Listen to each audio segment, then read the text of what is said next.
Have you ever had one of those runs that felt so effortless that you almost felt like you were floating? You're gliding through the air like you're flying, and you might even forget that your feet are touching the ground. If we were to film this amazing run you're having and watch it back in slow motion, we would see the moment of flight where both feet are in the air. As the right foot lands, the left foot moves forward through the air. Before it touches the ground, the right foot has already taken flight. Now, compare this video to one taken of you while you're out for a walk. What's the difference? Airtime.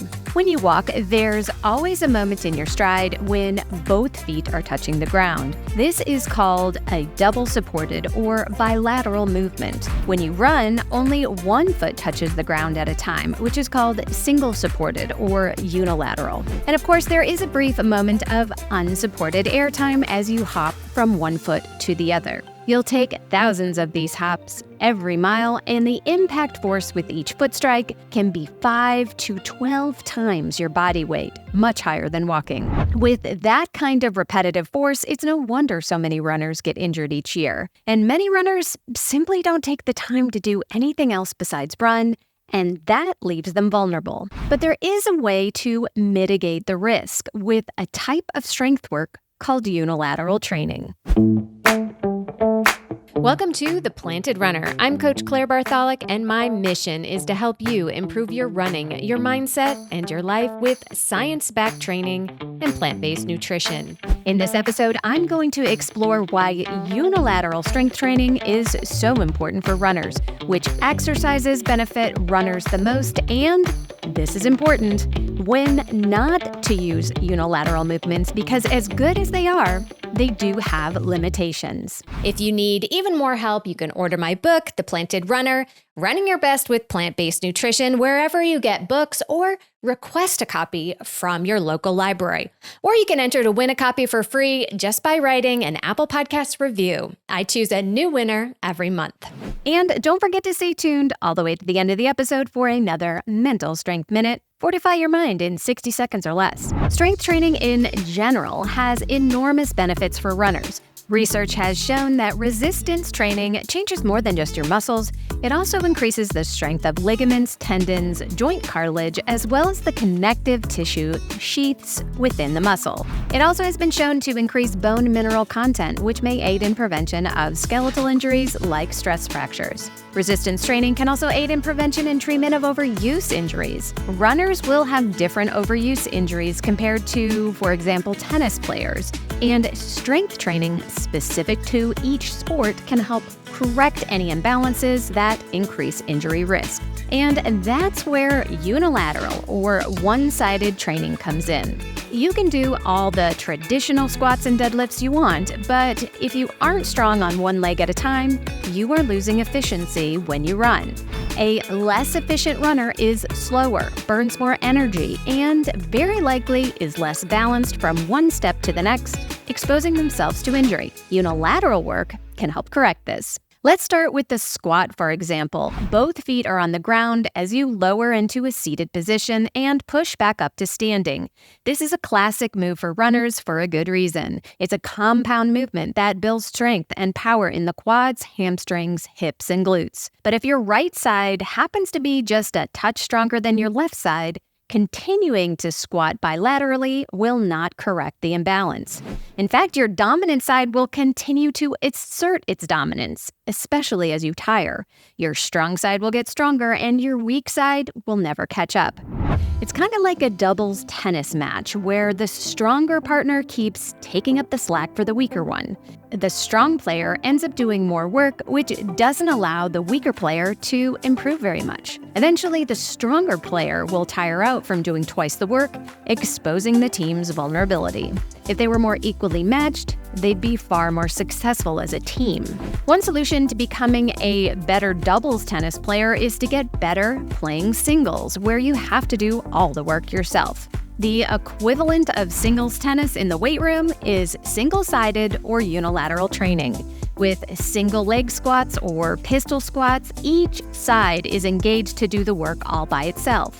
Most people will quickly learn which side needs more work, and over time, you can get closer and closer to symmetry on both sides. Now, to be clear, no human being is perfectly symmetrical. Even Usain Bolt, one of the greatest runners of all time, doesn't have a perfectly balanced stride. Perfection's not the goal. The goal is to become symmetrical enough so that you don't notice a major difference from one side to the other when you perform single leg exercises. So, which unilateral exercises are best for runners? I'll go over that right after this. I want to tell you about a unique opportunity for you to get stronger, faster, and stay motivated to hit all your running and nutrition goals this year, and that is to join the PR team. I started it last fall, and I have to tell you, it's even better than I imagined. Each member of the team gets a custom training plan made by me for you based on your unique fitness, goals, and lifestyle. Everything you need to crush your running dreams is included, such as strength training, recovery, and even cross-training if you want it. I include weekly mental strength training as well as tips and nutrition guides. But here's where it gets really cool. The group has its own page in the app where we share workouts, ask training questions, and get feedback from me and the other teammates. And each week, I create an exclusive private podcast just for the team based on the questions I get and what I see in their training each week. And I usually end up sharing behind the scenes and exclusive sneak peeks with the team that I don't share anywhere else. So instead of joining a Facebook group or sitting through another Zoom call, you get to listen to tailored advice on the run, and you don't have to do all of this alone. So if you are ready to take your running to the next level and join an amazing team of runners, head to theplantedrunner.com/group and join us today. It's more affordable than you think, and I can't wait to have you. I also wanted to let you know that a couple of spots have just opened up for the Asheville Running Retreat I'm hosting September 13th through 17th, 2023. We'll be staying in amazing luxury cabins right on the French Broad River Greenway where we can run right out the door. We'll explore the trails for a gentle run in the woods. We'll also get strength, stretching, and mental strength classes, along with a gait analysis from the runner's mechanic and more. And we'll be sure to make time to catch the sunset over the Blue Ridge Mountains with a great group of runners of all abilities. If that sounds exactly what your running needs this fall, head to theplantedrunner.com/retreat to book one of the last spots today. The best unilateral exercises for runners are generally the same moves that you would do bilaterally, but just done on one foot at a time. We've already talked about the single-legged squat. You'll also want to include the single-leg deadlift, single-leg glute bridge, single-leg calf raises, and lateral lunges or step-ups. One of my favorite unilateral moves is the single-legged Bulgarian split squat. You start by getting into a squat position while resting the top of one foot on a bench or a chair behind you. Keeping your knee and toes straight and your back upright, squat down in a slow and controlled motion, and then push back up. To increase the difficulty, you can add weights. This is a very challenging move, and it will definitely expose your weaknesses if you haven't tried this before. So start slowly, only using your body weight until you get the hang of it. Another bonus of unilateral work is that your core is forced to be engaged without doing a single sit-up. Imagine doing a biceps curl with just one arm and a heavy weight. In order to keep you from falling over, your core stiffens to stabilize your spine. Unilateral movement is core work in disguise. At this point, you might be convinced that unilateral training is so amazing that you're ready to ditch all the classic bilateral moves and do everything on one foot. Not so fast. Bilateral training is still critical and strengthens your body in a very different yet important way. The reason you don't want to totally ditch your two-legged squats, deadlifts, and all the other bilateral moves is because they can provide you with something that one-sided moves can't, and that's power. Unilateral moves are best for correcting imbalances, increasing coordination, and lowering injury risk. They make you better able to do the training that directly makes you into a faster runner. To truly focus on strength and power, we must lift with our entire bodies and focus on force production. After all, the more forcefully you can push off the ground, the faster you can run. So while unilateral exercises have an important part in any runner's strength training, especially if you are injured or injury prone, they're not adequate alone and shouldn't be the main way you get strong. If we go back to our tennis metaphor, yes, learning to get good at singles tennis will make you better at doubles. But if your goal is doubles tennis, you need to learn to work together as a team. The next drawback to many one-legged exercises is that they are often much harder to perform, especially if you're new to strength training. A pistol squat, for example, is extremely challenging for most people until they have some base of strength and mobility.